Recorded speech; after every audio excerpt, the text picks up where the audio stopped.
सत्ता में आगे बढ़ते हैं उस खबर के साथ जिसमें भारत और ऑस्ट्रेलिया के बीच सच्ची दोस्ती वाला एक नया अध्याय है।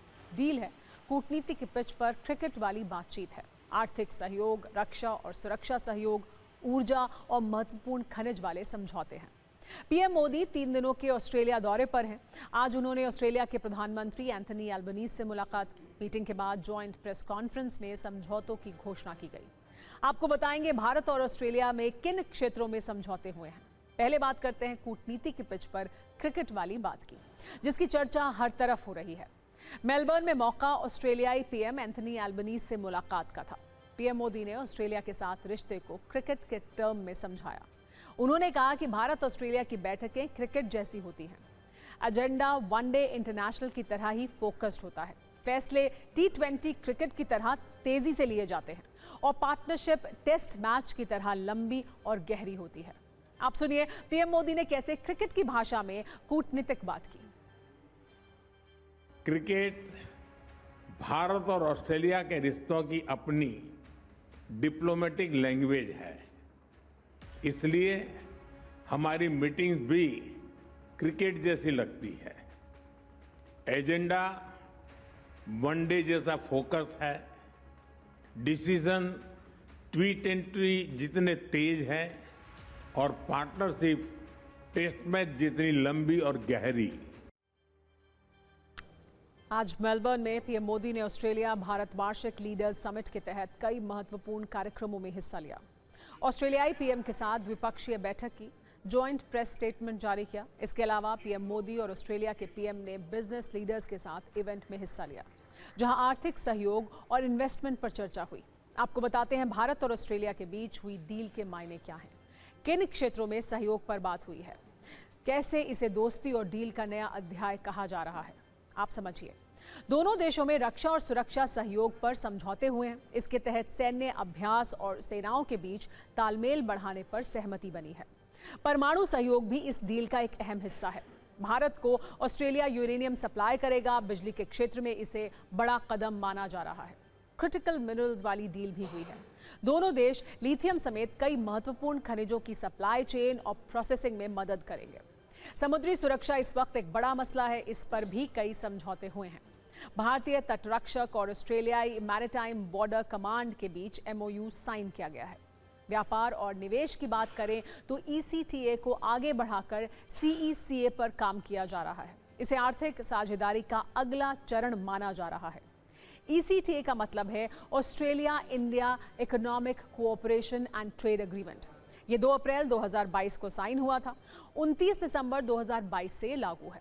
अब इसे CECA बनाया जा रहा है। इसका मतलब है कॉम्प्रिहेंसिव इकोनॉमिक कोऑपरेशन एग्रीमेंट। इससे व्यापार को बूस्ट मिलेगा। इसके अलावा अंतरिक्ष सहयोग पर भी समझौते हुए हैं। गगनयान मिशन में ऑस्ट्रेलिया भारत की मदद करेगा। साइबर और नई तकनीक की बात करें तो AI, क्रिटिकल टेक्नोलॉजी और सप्लाई चेन साझेदारी भी होगी। शिक्षा और स्किल डेवलपमेंट में भी सहयोग पर सहमति बनी है। इसके तहत भारत में ऑस्ट्रेलियाई यूनिवर्सिटी के कैंपस खुलेंगे। बड़ी बात यह भी है कि इंडो पैसिफिक और ग्लोबल सहयोग पर भी समझौते हुए हैं। मुक्त और सुरक्षित इंडो पैसिफिक पर कमिटमेंट किया गया है। इसके अलावा आतंकवाद के खिलाफ सहयोग पर बात हुई है। UNSC सुधार पर भी ऑस्ट्रेलिया और भारत एक दूसरे का समर्थन करेंगे। संयुक्त बयान में भारत और ऑस्ट्रेलिया ने ऊर्जा सुरक्षा को रणनीतिक साझेदारी का प्रमुख स्तंभ बताया है।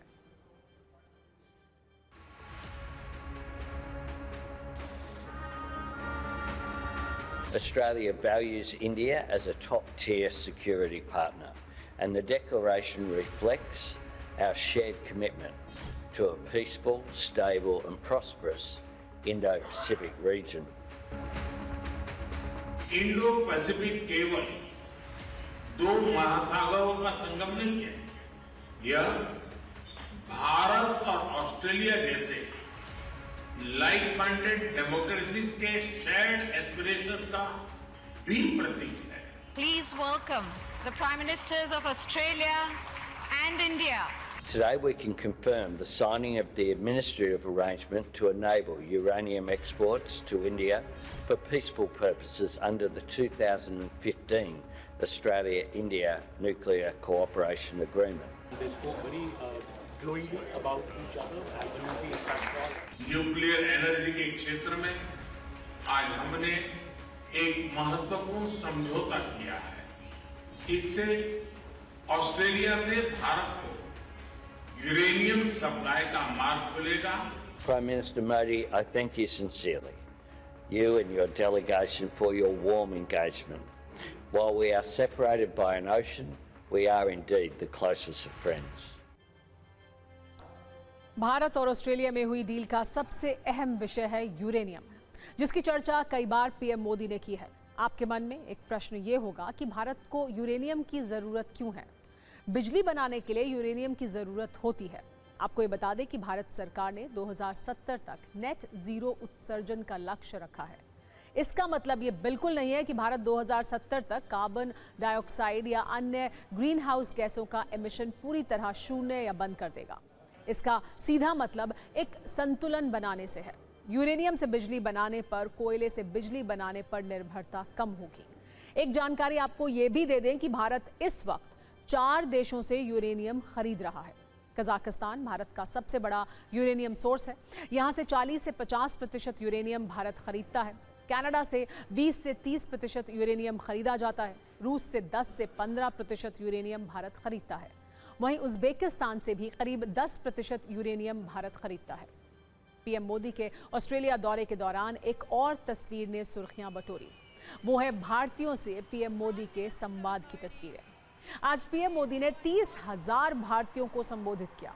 यहाँ भी क्रिकेट वाली भाषा में उन्होंने कहा कि 12 साल में तीसरी बार वो ऑस्ट्रेलिया गए हैं, मतलब हैट्रिक हो गई है। भारत ऑस्ट्रेलिया रिश्तों में कैसे उन्होंने लिटिल इंडिया वाली बात भी कही, ये भी सुनिए। Prime Minister Modi, it is my honour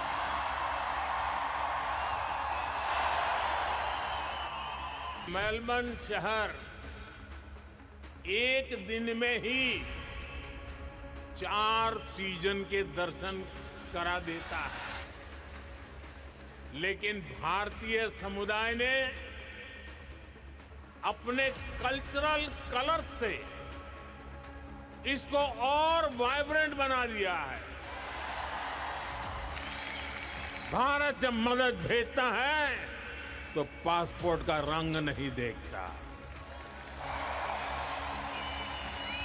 आपने ऑपरेशन सिंदूर के दौरान डेमो तो देख ही लिया होगा।